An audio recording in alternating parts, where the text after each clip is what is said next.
পথসভার সম্মানিত সভাপতি মাসবার ইউনিয়ন বিএনপির সম্মানিত আহ্বায়ক জনাব রুহুল আমিন সরদার আমাদের মাঝে উপস্থিত আছেন।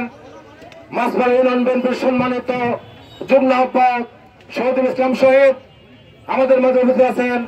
মাসবার ইউনিয়ন বিএনপির যুগ্ম আহ্বায়ক মনোজ্জামান কনক আমাদের মাঝে উপস্থিত আছেন। 4 নম্বর ওয়ার্ড বিএনপির সম্মানিত সভাপতি জনাব আলাউদ্দিন আলা, 8 নম্বর ওয়ার্ড বিএনপির সম্মানিত সভাপতি আন্টু মহরি। আমি সবার নাম সময়ের কারণে বলতে পারছি না।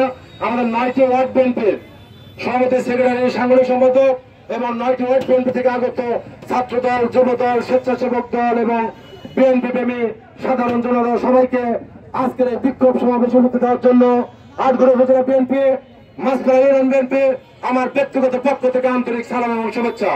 সংগ্রামী ভাইরা, আপনারা জানেন বিগত 5 তারিখে স্বৈরাচারী শেখ হাসিনা পতনের মধ্য দিয়ে বাংলাদেশ দ্বিতীয়বারের মতো যেমন স্বাধীন হয়েছে, বাংলার 18 কোটি জনতা সেটা উল্লাসে ফেটে পড়েছিল।